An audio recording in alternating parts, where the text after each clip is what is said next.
Today we will see LeetCode 567. It's to find the permutations in a string. And it's very similar to the problem that we saw yesterday. It was to find all the anagrams in a string. There also we were given two strings. So in the previous question, the task was that find the starting position of all the anagrams of this ABC. So here CBA is one of the anagrams, BAC was one of the anagrams, and we had returned their indices. But here the problem is even simpler. As soon as you find any anagram, you return true. And if you don't find it till the end of a string, you return false. So it will not look for all the anagrams, but just the first anagram. So logic also will remain similar, but instead of traversing the whole string, we may return beforehand. And in the problem, this is S1, this is S2. So these are two strings. We can call it S1. We can call it S2. I don't remember. One of them is smaller. I think this is S1 and this is S2. So S2 will be the smaller. So you have to find if any permutation of this exists in the original string or not. So what we do, we pre-process it and we keep it in a count array of size 26. So we are given that all the lowercase English letters are only there. So we pre-process S2 and we find that A is 1 times, B is 1 times, and C is 1 times. Others are 0. So same as yesterday. This is kind of denoting what is the requirement. So when we are using the sliding window approach on this S1, we see that I need one A, one of B, and one of C. So whenever I find any character, I decrement its count. So we start from here. First time we will do it this time. Let's say its length is M, its length is N, and M is less than equal to N. Otherwise, no permutation can be found. So first time we will do it, starting index 0, we will do it M times. And here we found a C, so we know that I have found one C. So I decrement it by 1, so it becomes 0. And if it becomes negative, any of the indices, that means there is surplus of that. So now C is 0. Next we look at B.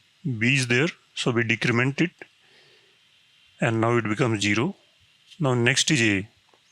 So we decrement it, it also becomes 0. So we have looked at this window size, M.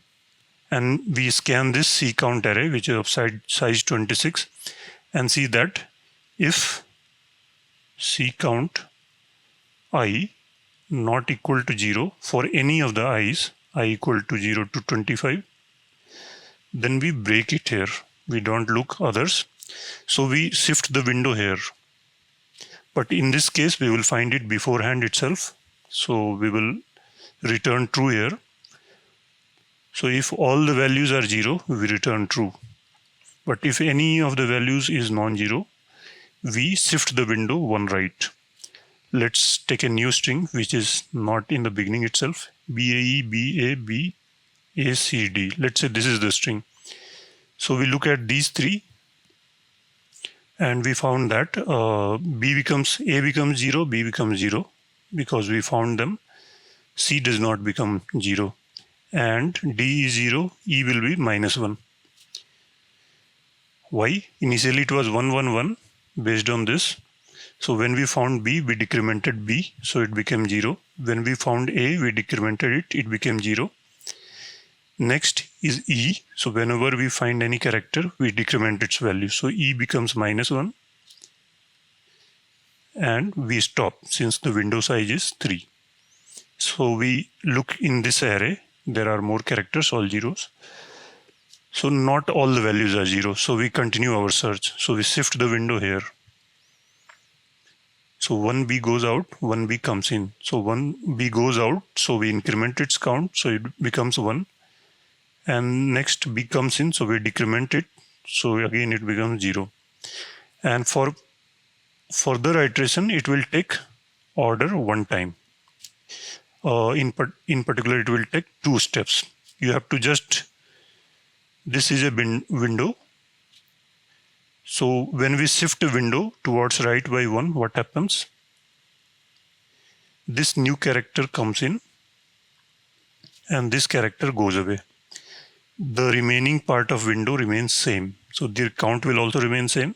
So when you ignore some character, you increment its count. When you find a new character, you decrement its count. So we will just do two operations.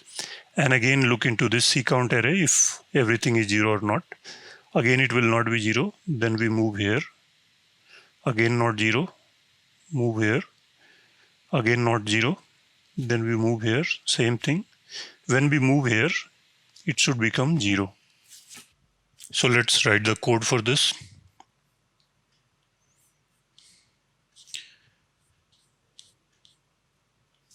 So first we will write it in C++, then Java and Python. So if s1.length is more than s2.length. So it's not possible to find a permutation of s1 in s2 since s1 is itself larger. So what we will do, we will return false.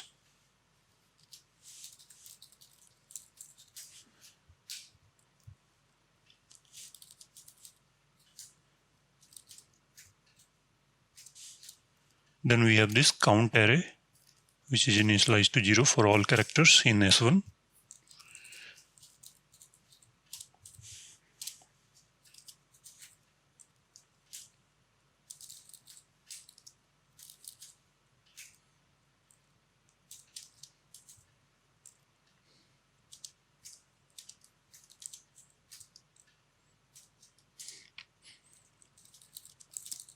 Then the start of the window. So we will start search from 0. In first iteration, we have to look at all the m characters if its length is m. Then in subsequent windows, only first and last character. So this makes just one pass of this window through this string s2. So order n.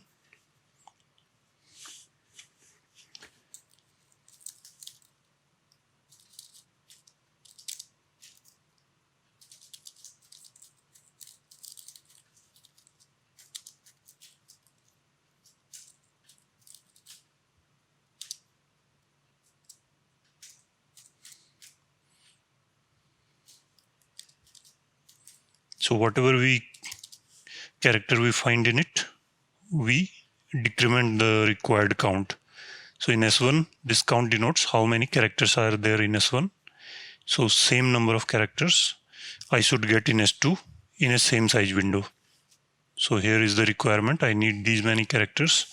And when I am iterating this S2, for each character, I will keep decrementing its count. So if the counts exactly match, this count array should become 0 for all the characters. If it's not 0, either plus or minus, then either deficiency or surplus of particular characters in S2.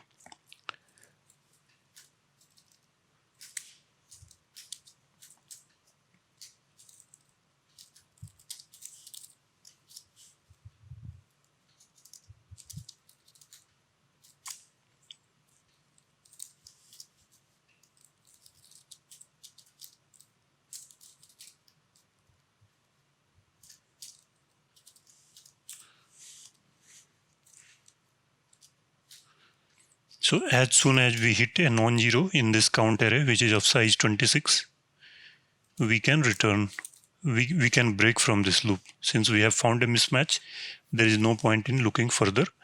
We will go to the next window, that is next character. Whatever is the start, look, shift the window by one position to the right. So match is false and break. So when this condition never hit, that means we have iterated this count and for every C, it's 0. So match will remain true, which we had set earlier. So if match return true.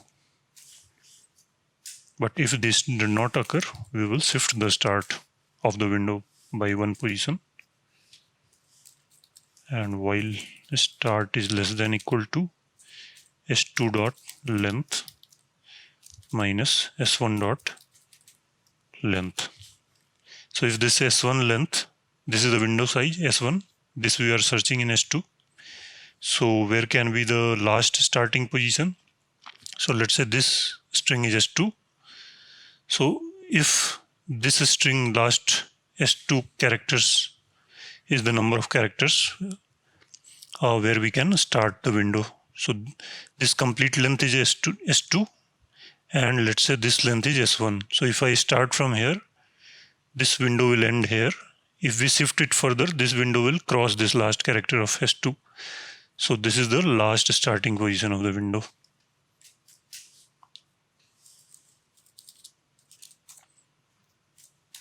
So we have done this once for the first window. From next, what we will do, when we shift the window, the leftmost character or the first character of the earlier window is no more part of the new window, and a new character is added in the end. So idx1 will be the character of first index of first character, start -1,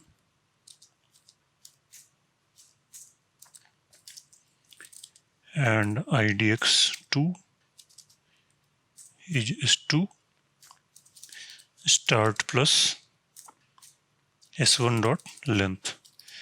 Start is the first character of this current window, and last will be the window length, which is s1 dot length. And -1,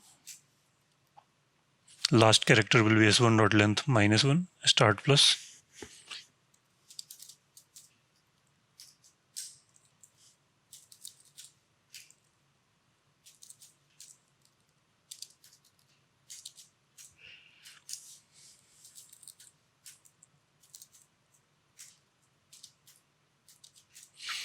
So whenever we find a new character, we decrement its count. This is what we have been doing. And whenever any character goes out of that, we increment the count at the same index corresponding to that character, because we had included that when we first created that window. So when we are ignoring one of the characters here, we have to undo it. So we add +1 for that character which is removed, and -1 for the new character. And again, repeat the logic. Even this one. So this is a repeat of logic here.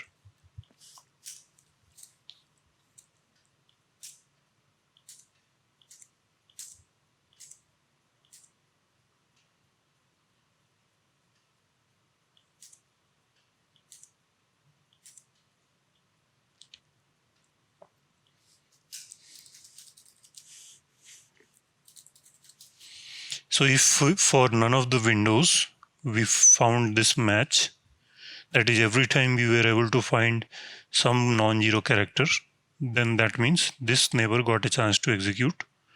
Sorry, not this, but this match was never true. It was always made false. Then finally we'll return false.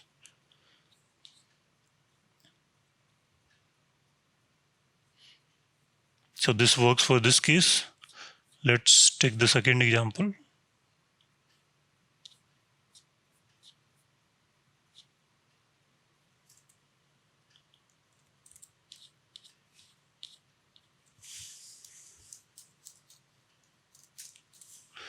So here the difference is that here BA was there, so it was true, but here BA is not there. It should return false.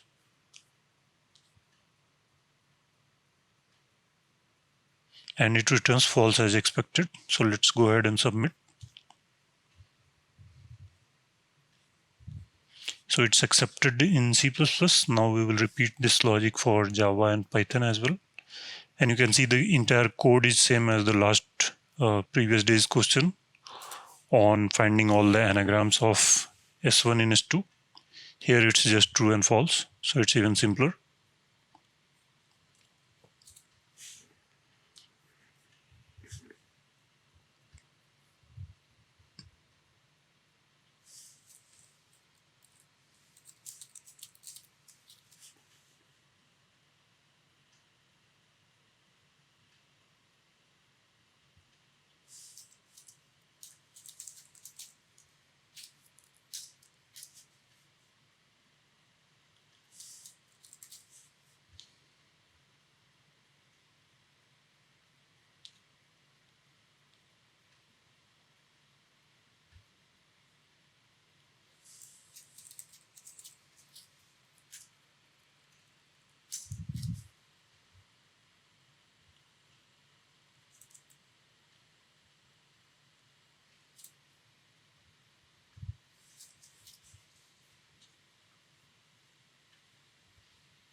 So let's see if it works or not.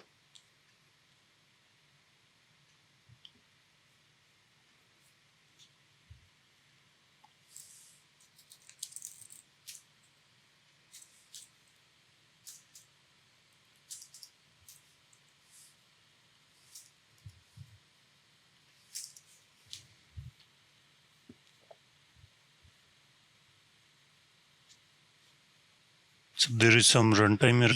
Let's try again.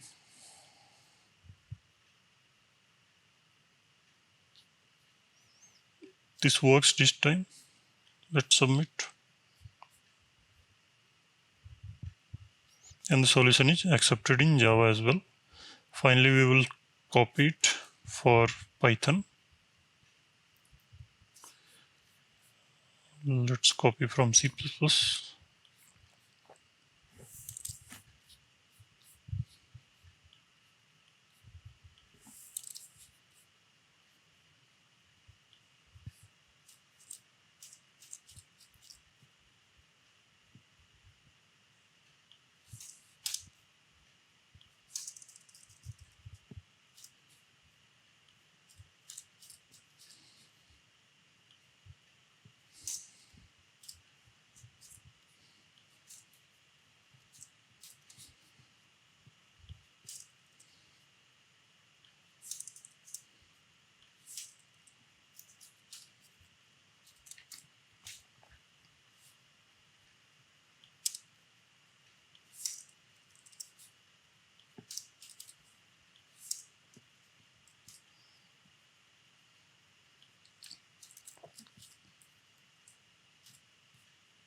So the solution works. Let's submit. And it's accepted in Python as well.